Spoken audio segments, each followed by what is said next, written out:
All right.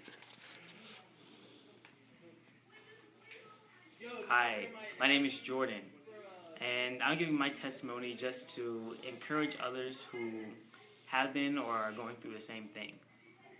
So, my testimony begins with me going to a summer research program in South Africa.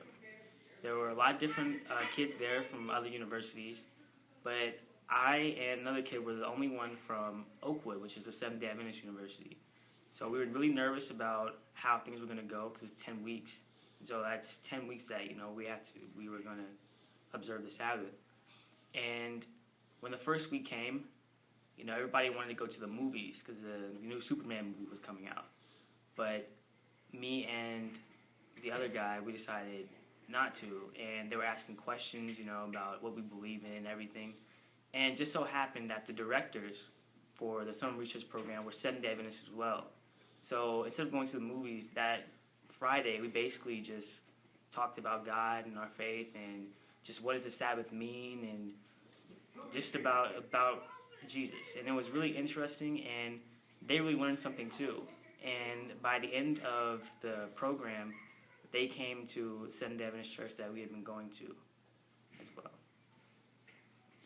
Now, Jordan, let me ask you, was it hard sticking by your faith? Was it hard? Did you have any reservations in standing true to who your God is? It it was because there's a lot of peer pressure because like other people, they're questioning you, waiting for you, to slip up. It doesn't make sense to them. But once you make it known that you're sticking to what you believe in, then it's something that they can respect, I think, and it becomes a bit easier once you do it. The first time, it just becomes easier to stand your ground. So, if there was one thing that you wanted to tell our listening audience, what you got out of this testimony, what would it be? That people are really curious about things that they don't know about. So when you decide to, stand up for Christ and just do what's right, then you're really setting a standard, and people are more likely to follow because they know what's right too.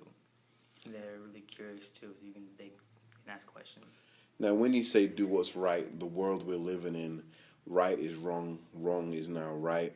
What right are you basing that on? How do you know what is right? Just what God says in His commandments. Just 10 Commandments. Just those simple things are just what rules your life. I guess that's what I would consider is right. Thank you, sir.